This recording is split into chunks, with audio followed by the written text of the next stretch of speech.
ഉന്നത വിദ്യാഭ്യാസ മേഖലയെ മാസങ്ങളോളം പിടിച്ചുലച്ച് ഗവർണർ സർക്കാർ പോരിനൊടുവിൽ വിരാമമായിരിക്കുന്നു. ഭരണഘടനാ സ്ഥാപനങ്ങൾ തമ്മിലുള്ള ഈ വടംവലി സംസ്ഥാനത്തെ സർവകലാശാലകളുടെ ദൈനംദിന പ്രവർത്തനങ്ങളെയും ഭരണനിർവഹണത്തെയും സ്തംഭിപ്പിച്ച ഒരു നിർണായക ഘട്ടമായിരുന്നു. എന്നാൽ സുപ്രീം കോടതിയുടെ കർശനമായ ഇടപെടലും ഇരുപക്ഷത്തിന്റെയും വിവേകപൂർണമായ സമീപനവും ഒടുവിൽ ഒത്തുതീർപ്പ് രാഷ്ട്രീയം എന്ന ആശയത്തിലേക്ക് നയിച്ചിരിക്കുന്നു. ഈ സമവായ നീക്കങ്ങൾ കേരളത്തിന്റെ വിദ്യാഭ്യാസ ചരിത്രത്തിലെ ഒരു വഴിത്തിരിവായി മാറുകയാണ്. വൈസ് ചാൻസലർമാരുടെ നിയമനമായിരുന്നു തർക്കത്തിലെ പ്രധാന വിഷയം. ചാൻസലർ എന്ന നിലയിൽ ഗവർണർ കൈക്കൊണ്ട ചില നിയമനപരമായ തീരുമാനങ്ങൾ സർക്കാരിന്റെ താൽപര്യങ്ങൾക്കും നയങ്ങൾക്കും വിരുദ്ധമായി വന്നു. UGC മാനദണ്ഡങ്ങൾ പാലിക്കാത്ത നിയമനങ്ങളെ ചോദ്യം ചെയ്തുകൊണ്ട് ഗവർണർ കർശന നിലപാട് സ്വീകരിച്ചപ്പോൾ അത് സർവകലാശാല നിയമങ്ങളിൽ മേലുള്ള കടന്നുകയറ്റമായി സർക്കാർ വ്യാഖ്യാനിച്ചു. സാങ്കേതിക സർവകലാശാല, ഡിജിറ്റൽ സർവകലാശാല തുടങ്ങിയ പ്രധാന സ്ഥാപനങ്ങളിലെ VC നിയമനങ്ങളെ ചൊല്ലിയുള്ള തർക്കം ഹൈക്കോടതിയുടെയും സുപ്രീം കോടതിയുടെയും പരിഗണനയിൽ എത്തുകയും ചെയ്തു. പല സർവകലാശാലകളിലും VC പദവി ഒഴിഞ്ഞുകിടക്കുകയോ താൽക്കാലിക VCമാർ ചുമതല വഹിക്കുകയോ ചെയ്തത് ഭരണപരമായ കാര്യക്ഷമതയെ സാരമായി ബാധിച്ചു. പുതിയ അക്കാദമിക തീരുമാനങ്ങൾ, പരീക്ഷാ നടത്തിപ്പ്, ഫണ്ട് വിതരണം തുടങ്ങിയ സുപ്രധാന കാര്യങ്ങൾ പോലും അനന്തമായി നീണ്ടുപോയി.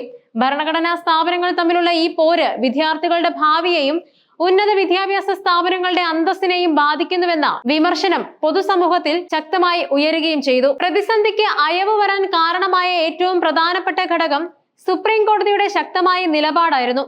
VC നിയമനങ്ങളിൽ സർക്കാരും ഗവർണറും തങ്ങളുടെ പിടിവാശി തുടരുകയാണെങ്കിൽ കോടതി നേരിട്ട് നിയമനം നടത്താൻ നിർബന്ധിതരാകുമെന്ന സുപ്രീം കോടതിയുടെ മുന്നറിയിപ്പ് ഇരുപക്ഷത്തെയും ഞെട്ടിച്ചു.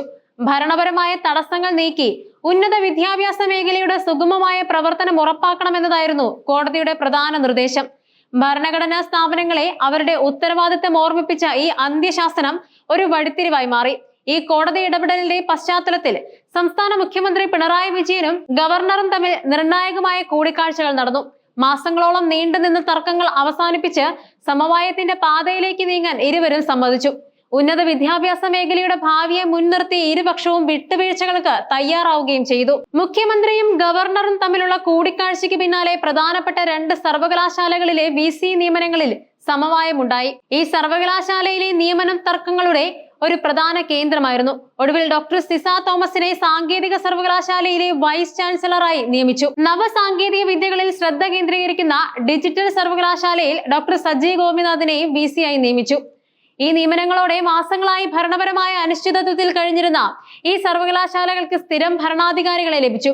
ഇത് ഈ സ്ഥാപനങ്ങളിലെ ഭരണപരമായ പ്രതിസന്ധികൾക്ക് താൽക്കാലിക പരിഹാരമാവുകയും സുഗമമായ അക്കാദമിക പ്രവർത്തനങ്ങൾക്ക് കളമൊരുക്കുകയും ചെയ്തു. ഈ നിയമനങ്ങളെ ഗീവ് ആൻഡ് ടേക്ക് പോളിസിയുടെ വിജയമെന്നാണ് രാഷ്ട്രീയ നിരീക്ഷകർ വിലയിരുത്തുന്നത്. VC നിയമനങ്ങളിലെ ഈ ഒത്തുതീർപ്പിന്റെ സ്വാധീനം കേരള സർവകലാശാലയിലും പ്രകടമായി. ഇവിടെ VCയും സർക്കാരുമായി തർക്കത്തിൽ ഏർപ്പെട്ടിരിക്കുന്ന രജിസ്ട്രാർ KS അനിൽകുമാറിനെ പദവിയിൽ നിന്നും നീക്കിയതാണ് ഏറ്റവും ശ്രദ്ധേയമായ നീക്കം. ഭാരതാംബയുടെ ചിത്രം ഉൾപ്പെടുത്തിയതുമായി ബന്ധപ്പെട്ട തർക്കത്തെ തുടർന്ന് VC KS അനിൽകുമാറിനെ സസ്പെൻഡ് ചെയ്തിരുന്നു.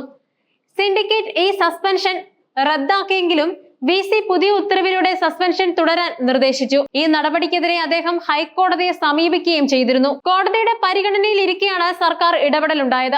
മാസങ്ങളായി സസ്പെൻഷനിൽ തുടരുന്ന അനിൽകുമാറിന്റെ ഡെപ്യൂട്ടേഷൻ അവസാനിപ്പിച്ച് സർക്കാർ ഉത്തരവിറക്കി. അദ്ദേഹത്തിന്റെ സ്വന്തം അഭ്യർത്ഥന പ്രകാരമാണ് മാറ്റമെന്നാണ് സർക്കാർ ഉത്തരവിൽ പറയുന്നത്. ശാസ്താംകോട്ട DB കോളേജിലേക്ക് പ്രിൻസിപ്പലായിട്ടാണ് അദ്ദേഹത്തെ തിരികെ അയച്ചത്.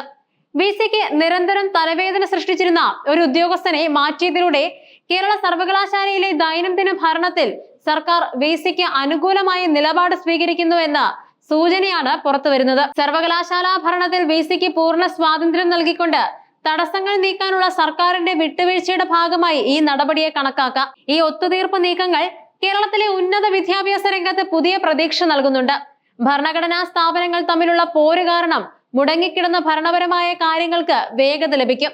പുതിയ VCമാർക്ക് അവരുടെ അജണ്ടകൾ നടപ്പിലാക്കാനും അക്കാദമിക നിലവാരം ഉയർത്താനും സാധിക്കും. VC നിയമനങ്ങളിലെ ഗീവ് ആൻഡ് ടേക്ക് നയം താൽക്കാലിക പരിഹാരമായിരിക്കാം.